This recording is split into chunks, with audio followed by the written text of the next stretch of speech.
दोस्तों, आप तमाम लोग जानते हैं कि बिहार में विधानसभा का चुनाव नवंबर में होने की पूरी संभावना है और ऐसे में बिहार में तमाम राजनीतिक दल अब पूरी तरीके से जमीन पर उतर गई है और लगातार मेहनत कर रही है। एक तरफ इंडिया महागठबंधन ने यात्रा करके बिहार का माहौल बदल दिया है, वहीं दूसरी तरफ भारतीय जनता पार्टी इंडिया महागठबंधन पर लगातार हमलावर है और अपनी तैयारियों में जुटी हुई है और ये कह रही है कि इस बार बिहार में एनडीए की सरकार। लेकिन दूसरी तरफ इंडिया महागठबंधन ये दावा कर रही है कि इस बार बिहार में परिवर्तन तय है, तो तीसरी तरफ जनसुराज जैसी पार्टी ये कह रही है कि इस बार बिहार परिवर्तन मांगता है और कहीं ना कहीं इस बार हम सरकार बनाएंगे। लेकिन बिहार की सियासत इतनी आसान नहीं है, क्योंकि इस बार भी सिर्फ ये 2-3 दल नहीं बल्कि और कई दल हैं जो बिहार के राजनीतिक सरजमीन में एक नई कहानी गढ़ने वाले हैं। एक तरफ इंडिया महागठबंधन लगभग 5-6 दलों के साथ है, इंडिया महागठबंधन भी कई दलों के साथ है, प्रशांत किशोर अकेले चुनाव लड़ रहे हैं, तो एक ऑल इंडिया मजलिस इत्तेहादुल मुस्लिमीन है जो बिहार की राजनीति में अपनी एक अलग पहचान बना रखी है। और आप जानते हैं कि एक अच्छा खासा वोट परसेंटेज बिहार में ऑल इंडिया मजलिस इत्तेहादुल मुस्लिमीन का भी, खास करके सीमांचल में। अब बात कि आखिरकार ये दल क्या करने वाली है। खबर यह है कि 9 तारीख को एक बहुत बड़ा प्रेस कॉन्फ्रेंस पटना में आयोजित हो सकता है और वहां से कुछ बड़ी खबरें निकल करके सामने आ रही है, जिसमें एक अहम और सबसे बड़ी खबर यह है कि ऑल इंडिया मजलिस इत्तेहादुल मुस्लिमीन राष्ट्रीय जनता दल और तेजस्वी यादव को बहुत बड़ा झटका दे सकती है। आपको याद होगा 2020 विधानसभा चुनाव में ऑल इंडिया मजलिस इत्तेहादुल मुस्लिमीन ने बिहार में कुल 5 विधायक जिताए, लेकिन चंद महीनों के बाद ही इनके 4 विधायकों ने इनके साथ गद्दारी की और चारों के 4 भाग करके राष्ट्रीय जनता दल में चले गए। तो क्या वक्त आ गया है कि सन 2025 के विधानसभा चुनाव में अख्तरुल ईमान और असदुद्दीन ओवैसी राष्ट्रीय जनता दल और तेजस्वी यादव लालू यादव से एक बड़ा बदला लेंगे, और ये बदला किसी और के जरिए नहीं बल्कि उनके अपने पुत्र तेज प्रताप यादव के साथ मिलकर।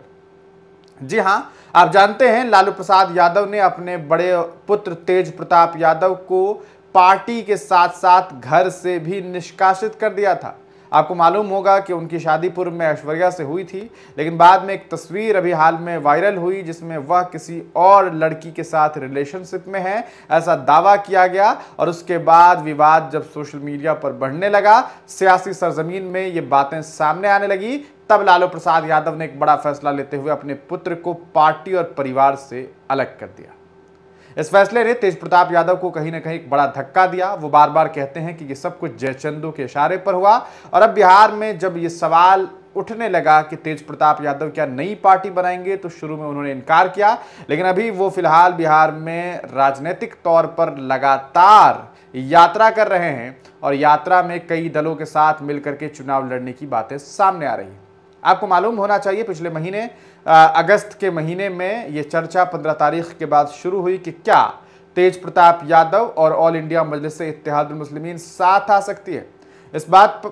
ये जब बातें मीडिया के थ्रू तेज प्रताप यादव तक पहुंची तो उन्होंने असदुद्दीन ओवैसी की तारीफ में ये बात कही कि वो मुस्लिम समाज से ज़रूर हैं, वो अपने धर्म को लेकर के कहा सकता है अपने धर्म को मानते हैं, लेकिन वो कट्टर नहीं हैं, वो सबको साथ लेकर के चलना चाहते हैं और हम उनके साथ गठबंधन के लिए तैयार हैं अगर वो हमसे गठबंधन करना चाहें तो।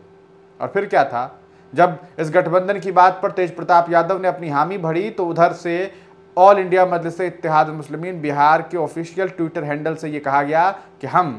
तैयार हैं। और अब ये बात सामने आ रही है कि आने वाले 9 तारीख को एक बड़ी प्रेस कॉन्फ्रेंस आयोजित हो सकती है पटना में, और वहाँ से मुमकिन है कि ऐसी घोषणा हो कि मजलिस इत्तेहादुल मुस्लिमीन और तेज प्रताप यादव साथ आने वाले हैं। लेकिन सवाल ये है कि अगर वो साथ आएंगे तो उसके बाद क्या होगा। क्या ये राजनीतिक सरजमीन में एक बड़ी गुत्थी बन जाएगी? क्या ये एक नई कहानी, एक नई ताबीर सामने आएगी? आपको क्या लग रहा है? तेज प्रताप यादव अगर मजलिस इत्तेहादुल मुस्लिमीन के साथ आते हैं, क्योंकि उनके प्रदेश अध्यक्ष ने ये कहा था कि तेज प्रताप यादव अगर मजलिस इत्तेहादुल मुस्लिमीन की ताकत को वो समझते हैं, वो साथ आएँ, ईमानदारी के साथ आएँ, एक कहा सकता है पूरी ईमानदारी के साथ अगर वो साथ आएँ तो हम उन्हें किसी भी सीट से चुनाव लड़ा सकते हैं और उन्हें जिता भी सकते हैं। ये बात AIMIM ने कही थी। लेकिन सवाल यह है कि अगर ये गठबंधन होता है तो क्या इसका अच्छा रिजल्ट होगा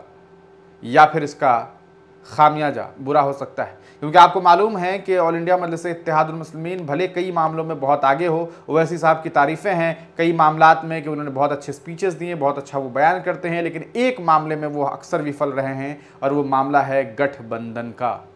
उन्होंने जब भी गठबंधन किया उस दल ने लगभग उन्हें धोखा ही दिया है। चाहे ओम प्रकाश राजभर हों या बिहार में उन्होंने गठबंधन किए, लेकिन उनका उन्हें कोई फ़ायदा नहीं पहुंचा था। और आपको बता दें चंद्रशेखर आज़ाद जो कि नगीना लोकसभा क्षेत्र से मेंबर ऑफ पार्लियामेंट है, उनके साथ गठबंधन की भी बात सामने आई थी, लेकिन ये बात भी अब साफ हो गई है कि वहाँ गठबंधन नहीं होने जा रहा है। तो अगर ये गठबंधन तेज प्रताप यादव के साथ होता है तो क्या होगा, और कल को अगर तेज प्रताप यादव जीत जाते हैं और लालू प्रसाद यादव उन्हें फ़ोन करके कहते हैं कि कहाँ है बेटा, आओ घर आ जाओ, सब कुछ ठीक कर देंगे, आपको क्या लगता है कि तेज प्रताप यादव ओवैसी साहब के साथ रहेंगे या उस वक्त गाड़ी पर बैठेंगे और तुरंत राबड़ी आवाज़ पहुंच जाएंगे? आप क्या सोचते हैं अपनी राय कमेंट सेक्शन में ज़रूर लिखिएगा। इस गठबंधन पर आपका क्या सारे ख्याल है, क्या ये होना चाहिए, नहीं होना चाहिए, कितनी सीट पर मजलिस इत्तेहादुल मुस्लिमीन को लड़नी चाहिए, अपनी राय ज़रूर लिखिएगा। वीडियो देखने के लिए बहुत बहुत शुक्रिया।